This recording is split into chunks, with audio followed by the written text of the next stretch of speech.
Hi guys, welcome back to tasty Kannada YouTube channel. ನಾನು ನಿಮಗೆಲ್ಲ ಇವತ್ತು ಆಂಧ್ರ ಸ್ಟೈಲ್ನಲ್ಲಿ ಗರಿಗರಿಯಾಗಿ ಮಿರ್ಚಿ ಬಜ್ಜಿ ಮಾಡೋದು ಯಾವ ರೀತಿ ಅಂತ ಹೇಳ್ಕೊಡ್ತಾ ಇದ್ದೀನಿ. ಅದಕ್ಕೂ ಮೊದಲು ಈ ವಿಡಿಯೋ ನೋಡ್ತೀರಿ ಯಾರೆಲ್ಲ ಇನ್ನೂ ನಮ್ಮ ಚಾನಲ್ ಸಬ್ಸ್ಕ್ರೈಬ್ ಆಗಿಲ್ಲ, ಬೇಗ ಹೋಗಿ ಸಬ್ಸ್ಕ್ರೈಬ್ ಮಾಡ್ಕೊಳ್ಳಿ. ಹಾಗೂ ನಮ್ಮ ಚಾನಲ್ನ ನೋಟಿಫಿಕೇಷನ್ಗಾಗಿ ಪಕ್ಕದಲ್ಲಿರೋ ಬೆಲ್ ಐಕನ್ನೇ ಕ್ಲಿಕ್ ಮಾಡಿ. ಇವತ್ತು ಹೊಸ ರೆಸಿಪಿ ಇಷ್ಟ ಆದರೆ ನಮ್ಮ ವಿಡಿಯೋಗೆ ಲೈಕ್, ಶೇರ್ ಆ್ಯಂಡ್ ಕಮೆಂಟ್ ಮಾಡೋದು ಮಾತ್ರ ಮರಿಬೇಡಿ. ಹಾಗಿದೆ ನೋಡೋಣ ಬನ್ನಿ ಫ್ರೆಂಡ್ಸ್, ಯಾವ ರೀತಿ ಆಂಧ್ರ ಸ್ಟೈಲ್ ಮಿರ್ಚಿ ಬಜ್ಜಿ ಮಾಡ್ಕೊಳ್ಳೋದಂತ ನೋಡಿ. ಮೊದಲಿಗೆ ಮಿರ್ಚಿ ಬಜ್ಜಿ ಮಾಡ್ಕೊಳ್ಳೋದಕ್ಕೆ ನಾನಿಲ್ಲಿ ಮಿರ್ಚಿ ತೊಗೊಂಡಿದ್ದೀನಿ. ಇವಾಗ ಇದನ್ನು ಅರ್ಧಕ್ಕೆ ಕಟ್ ಮಾಡಿ ಒಳಗಡೆ ಇರೋ ಬೀಜ ಎಲ್ಲ ತೆಗೆದಿಟ್ಕೊಳ್ಳೋಣ.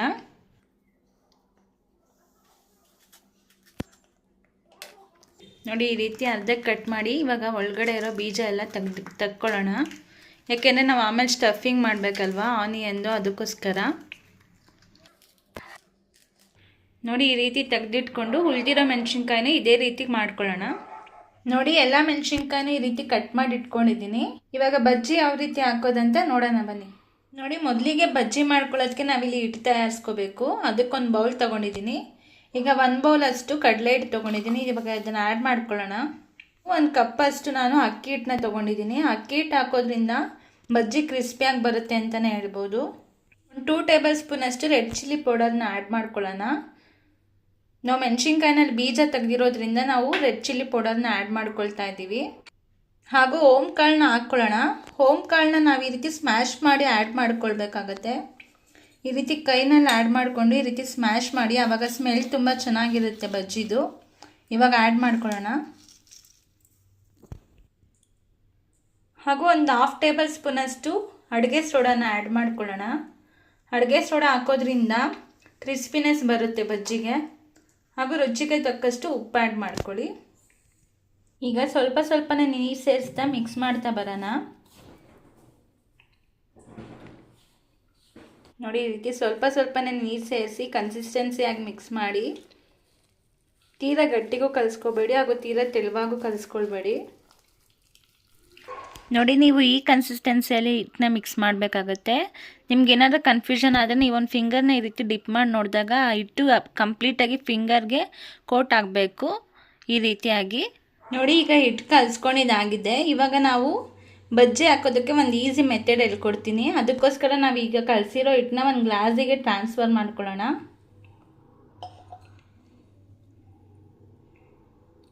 ನೋಡಿ, ಈ ರೀತಿ ಟ್ರಾನ್ಸ್ಫರ್ ಮಾಡಿ ನಾವು ಮಿರ್ಚಿನ ಅದ್ದಿ ಹಾಕೋದ್ರಿಂದ ಫುಲ್ಲು ಒಂದೇ ಥರ ಕನ್ಸಿಸ್ಟೆನ್ಸಿಯಲ್ಲಿ ಬಜ್ಜಿ ಕೋಟ್ ಆಗುತ್ತೆ. ನೋಡಿ, ಈಗ ಹಿಟ್ಟೆಲ್ಲ ಟ್ರಾನ್ಸ್ಫರ್ ಮಾಡ್ಕೊಂಡಿದ್ದಾಯಿತು. ಇವಾಗ ಬಜ್ಜಿ ಯಾವ ರೀತಿ ಹಾಕೋದಂತ ನೋಡೋಣ. ಒಲೆ ಮೇಲೆ ಎಣ್ಣೆ ಕಾಯಕ್ಕಿಟ್ಟಿದೆ. ಈಗ ಎಣ್ಣೆ ಚೆನ್ನಾಗಿ ಕಾದಿದೆ. ಇವಾಗ ಆವಾಗಲೇ ಕಟ್ ಮಾಡಿ ಇಟ್ಕೊಂಡಿದ್ದಂಥ ಮಿರ್ಚಿನ ಈ ರೀತಿ ಡಿಪ್ ಮಾಡ್ಕೊಳ್ಳೋಣ. ನೋಡಿ, ಈ ರೀತಿ ಡಿಪ್ ಮಾಡೋದ್ರಿಂದ ನೀವು ನೋಡ್ತಿರ್ಬೋದು ಒಂದೇ ಕನ್ಸಿಸ್ಟೆನ್ಸಿಯಲ್ಲಿ ಕೋಟ್ ಆಗ್ತಾ ಇದೆ. ಈ ರೀತಿ ಡಿಪ್ ಮಾಡಿದಾದ್ಮೇಲೆ ಇವಾಗ ಕಾದಿರೋಂಥ ಎಣ್ಣೆಗೆ ಬಜ್ಜಿ ಹಾಕ್ಕೊಳ್ಳೋಣ. ಇದೇ ರೀತಿ ಎಲ್ಲ ಮಿರ್ಚಿನೂ ಬಜ್ಜಿ ಥರ ಹಾಕ್ಕೊಳ್ಳೋಣ. ನೋಡಿ, ಈಗ ಮೀಡಿಯಮ್ ಫ್ಲೇಮಲ್ಲಿ ಇಟ್ಕೊಂಡು ಚೆನ್ನಾಗಿ ಫ್ರೈ ಮಾಡ್ಕೊಳ್ಳೋಣ. ನೋಡಿ, ಈ ರೀತಿ ನೋಡಿ, ನೀವು ನೋಡ್ತಾನೆ ಗೊತ್ತಾಗುತ್ತೆ ಎಷ್ಟು ಗರಿಯಾಗಿ ಆಗ್ತಾ ಇದೆ ಅಂತ. ನೀವು ಕಲಸೋ ಹಿಟ್ಟು ಮೇಲೆ ಡಿಪೆಂಡ್ ಆಗುತ್ತೆ. ನೋಡಿ, ಈಗ ಗೋಲ್ಡನ್ ಬ್ರೌನ್ ಕಲರ್ ಆಗಿದೆ. ಇವಾಗ ಕಂಪ್ಲೀಟಾಗಿ ಮಿರ್ಚಿ ಬಜ್ಜಿ ರೆಡಿ ಆಗಿದೆ. ಇವಾಗ ಇದನ್ನು ಒಂದು ಕಡೆ ಸೈಡಲ್ಲಿ ತಕ್ಕೊಳ್ಳೋಣ. ಇದೇ ರೀತಿ ನಾವು ಉಳಿದಿರೋ ಬಜ್ಜಿನೂ ರೆಡಿ ಮಾಡ್ಕೊಳ್ಳೋಣ. ನೋಡಿ, ಇವಾಗ ಬಜ್ಜಿ ರೆಡಿ ಆಗಿದೆ. ಈಗ ಮಿರ್ಚಿ ಬಜ್ಜಿಗೆ ಸ್ಟಫಿಂಗ್ ಯಾವ ರೀತಿ ಮಾಡೋದಂತ ನೋಡೋಣ ಬನ್ನಿ. ನೋಡಿ, ಮೊದಲಿಗೆ ಸ್ಟಫಿಂಗ್ ಮಾಡ್ಕೊಳ್ಳೋದಕ್ಕೆ ನಾನಿಲ್ಲಿ ಒಂದು ಪ್ಲೇಟ್ ತೊಗೊಂಡಿದ್ದೀನಿ. ಪ್ಲೇಟ್ಗೆ ಒಂದು 5 to 4 ಈರುಳ್ಳಿನ ಈ ರೀತಿ ಹೆಚ್ಚಿಟ್ಕೊಂಡಿದ್ದೀನಿ ಸಣ್ಣದಾಗಿ. ಇವಾಗ ಇದನ್ನು ಆ್ಯಡ್ ಮಾಡ್ಕೊಳ್ಳೋಣ. ಒಂದು 2 ಕ್ಯಾರೆಟ್ಸ್ನ ಈ ರೀತಿ ತುರಿದಿಟ್ಕೊಂಡಿದ್ದೀನಿ. ಇದನ್ನು ಕೂಡ ಆ್ಯಡ್ ಮಾಡ್ಕೊಳ್ಳೋಣ. ಸ್ವಲ್ಪ ಕೊತ್ತಂಬರಿನ ಈ ರೀತಿ ಹೆಚ್ಚಿಟ್ಕೊಂಡಿದ್ದೀನಿ. ಇದು ಕೂಡ ಆ್ಯಡ್ ಮಾಡ್ಕೊಳ್ಳಿ. ಈಗ ಈ ಮೂರನ್ನು ಸೇರಿ ಚೆನ್ನಾಗಿ ಮಿಕ್ಸ್ ಮಾಡ್ಕೊಳ್ಳೋಣ. ನಿಮಗೆ ಮೆಣಸಿನ್ಕಾಯಿ ಸ್ವಲ್ಪ ಖಾರ ಕಡಿಮೆ ಅನಿಸಿದ್ರೆ ನೀವು ಮೆಣಸಿನ್ಕಾಯಿ ಕೂಡ ಆ್ಯಡ್ ಮಾಡ್ಕೊಳ್ಬೋದು.